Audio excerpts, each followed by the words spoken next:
नमस्कार आदाब मित्रांनो, मी ॲडव्होकेट रहीम शेख.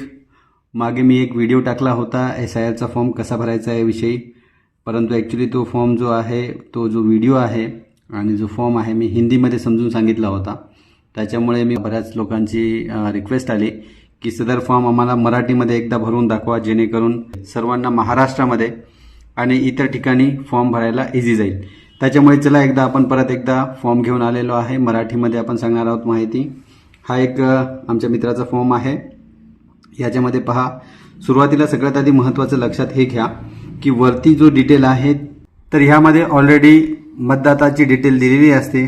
सर्वप्रथम त्याचे नाव, त्याचा मतदान ओळखपत्र क्रमांक, त्याला एपिक नंबर सुद्धा म्हणतात, आणि त्याचा ॲड्रेस, ह्या गोष्टी दिलेल्या आहेत. त्याच्यानंतर अनुक्रमांक आणि यादीमधील भाग क्रमांक जो आहे आणि तो भाग क्रमांकाचं नाव काय आहे.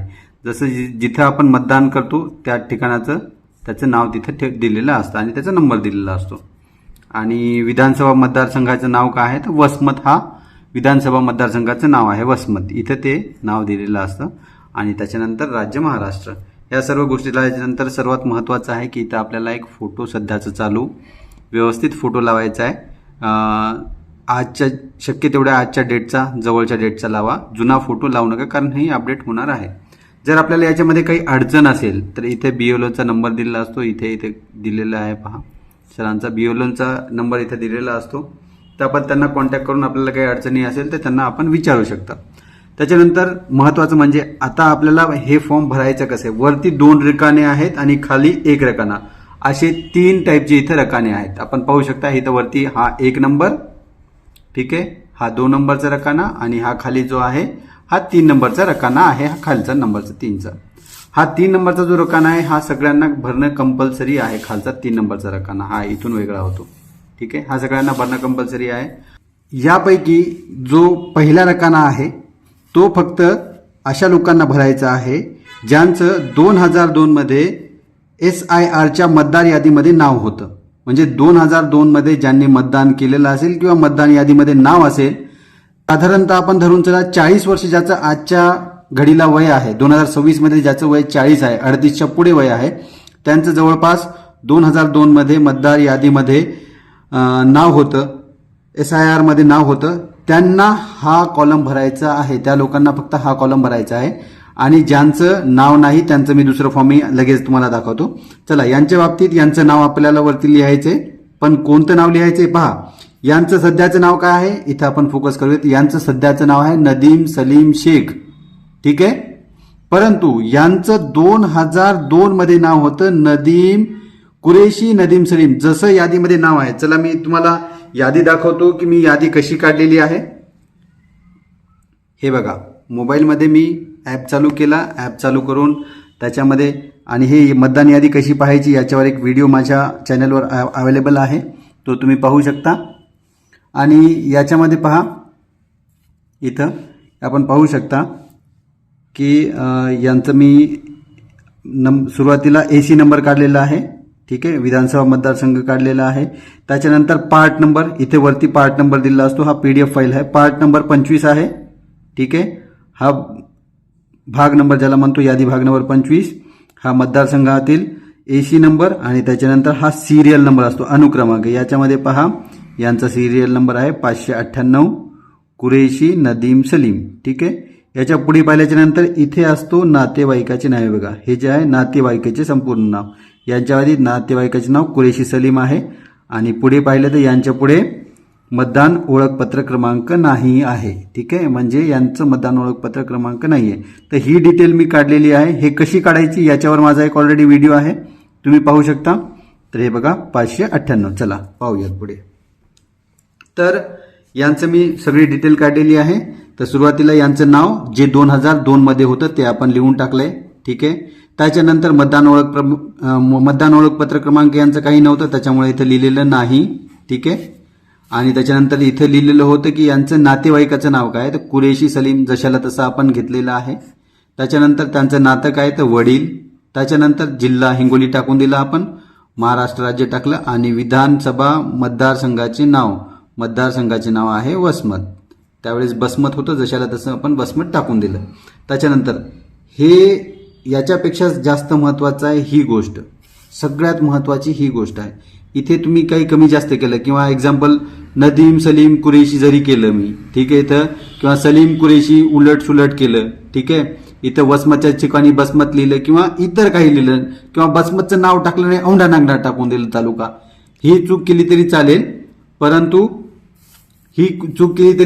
परंतु ह्यामध्ये चूक करायला बिलकुलही चालणार नाही. याच्यामुळे हे महत्त्वाचं आहे, इम्पॉर्टंट आहे, याच्यावर मी व्हिडिओ बनवला आहे.